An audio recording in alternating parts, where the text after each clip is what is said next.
Magandang umaga, ngayon po ay araw ng Lunes, January 30, 2023 at narito po muli ang update sa lagay ng ating panahon. Ayon sa Pag-asa, umiiral ngayon ang shoreline at nakakaapekto sa Visayas. Northeast monsoon ay nakakaapekto pa rin sa Luzon.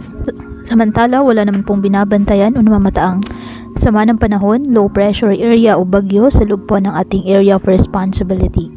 Samantala, dahil pa rin sa amihan, may gale warning na nakataas sa Batanes, Cagayan, Babuyan Islands, Isabela, Aurora, Quezon, kasama ng Polillo Islands, Camarines Norte, Camarines Sur, Catanduanes, Burias Island, eastern coast of Albay, eastern coast of Sorsogon, northern Samar, eastern coast of Eastern Samar, eastern coast of Dinagat Islands, eastern coast of Siargao and Bocas Grande Islands, Ilocos Norte, Ilocos Sur, La Union, Pangasinan, Zambales, Bataan, Cavite, Batangas, Occidental Mindoro, including Lubang Islands, Oriental Mindoro, Marinduque, Romblon, Palawan, including Cuyo and Kalayaan Islands at Antique.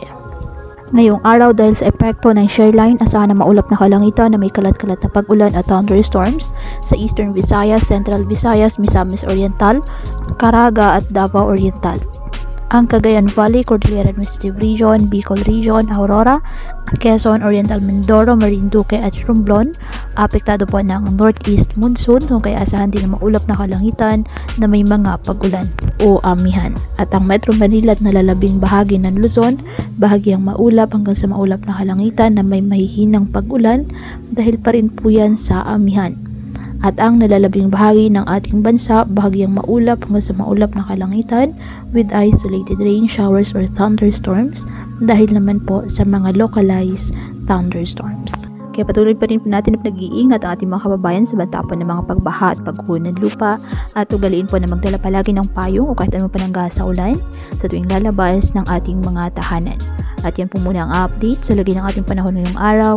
Muli patuloy po tayo na mag-ingat at palaging tandaan, God loves you. Stay safe and God bless.